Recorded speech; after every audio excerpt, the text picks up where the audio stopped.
Well, joining us now is Father Thomas Carzon, and he's a member of the Oblates of the Virgin Mary, and he's familiar to people who watch Catholic TV because he celebrates the TV Mass here and does a great job. Father, thanks so much for being with us. How are you doing?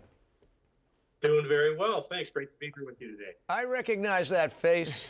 A lot of people do. Hey, Father, tell us about the Oblates and your assignment in the community. Well, I'm assigned currently at Our Lady of Grace Seminary. It's located at St. Clement's Shrine. You're talking about the Red Sox, and we're right around the corner from Fenway Park in the Back Bay. And so I'm in charge of the seminary. We've got 8 men studying for our community here in the U.S. right now. And it's just a great privilege to work with those men. And before COVID days, I was able to bring them along to help serve the Mass on Catholic TV, but things are a little more restricted now. But life has been good for us through these days.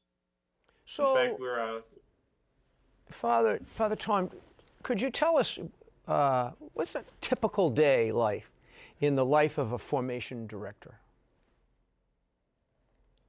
Well, the main thing I do is really just live alongside the men, just walk with them and accompany them. As a religious community, one of the key aspects of our formation is just learning to live together as brothers. So we share prayer starting at, during COVID, we started at 7:30 in the morning. In a couple of weeks, we're going back to our regular schedule at 6:30 in the morning. Start with morning prayer and Mass. The men are off to their studies, pastoral work, house duties and things. But we share our studies, our work, our prayer. Right now, we had a little delayed spring break for the men. So I'm actually down on the Cape with them for a few days, as they're getting a break from their studies before the final push to the end of the semester. So my job is kind of like being a mentor to these guys, just walking with them and helping them integrate different aspects of their life and really help them to discern that call to community life and then to our charism, our ministry as Oblates. It's in spiritual, helping to feed and nurture people in their spiritual life. What attracted you to the Oblates? It was the experience of spiritual direction and the spiritual exercises. Hearing the life of our founder, Venerable Lanteri, how he, at a time when the life of the faith was really struggling after the French Revolution, he used whatever was at hand to help light the fire of God's love in people's hearts. He used the spiritual exercises of St. Ignatius to really set people on fire to go out and renew society, renew the culture.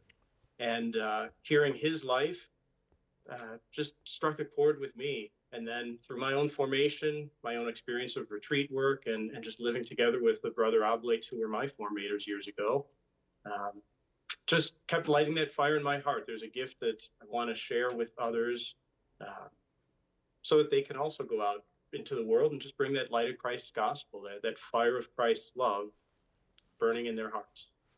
I want to thank you personally as a brother priest for coming over so frequently to celebrate the TV Mass like a lot of guys do, and you're one of our faithful celebrants, and I know people appreciate that. But what's the experience of celebrating the television Mass on Catholic TV? What's that like from your perspective as a priest? Well, at first it was very intimidating to be in front of a camera. Though after COVID, everybody's used to being in front of cameras, even in the most intimate places of our homes. So that was intimidating at first, but you've got a great crew there that makes it very easy to come, and really it's just very prayerful. Once we enter into that space, it really is just prayer with the crew that's on hand, with the musicians that are there. There can be a minister or two. It's really no different than celebrating Mass in a church or in a chapel. So that initial hump was a little thing to get over. Your crew helped me get over that, and it's just praying with friends. And yeah, the crew's that's what the great. Experience. And do people ever come up to you and say, "I've seen you on the TV Mass"? Yes, that's intimidating. So I've really been in a lot of unusual place. I don't have any particular instances to share, but certainly enough odd times where someone comes up and says, "I recognize you." And my first thought is probably not me. And then they say, "I saw you on Catholic TV." And I said, "Oh, you're right. That was me." Yeah. Mm-hmm. And you have a virtual gala celebration to support the seminary formation. It's coming up. What is that, and how can people help out? Well, it's going to be on Saturday, April 24th at 7 p.m., and it is a virtual gala. It's just going to be a 45-minute presentation, and they can register, free registration on our website, omvusa.org/gala. And our keynote speaker is really great. Arthur Brooks he teaches at Harvard Business School. He got to know us through St. Clement's Shrine, and where I live, and he's going to be teaching on the science of happiness, which I think we could all use a little bit of. Got a really great presentation. And then there are a couple testimonies from some of our seminarians, and just grateful for all those who support the ministry, the work that we do, and especially through their prayers, support these men in their discernment, because they want to share that love of Christ that they've received as well. It sounds great. One more time, where can people register, Father?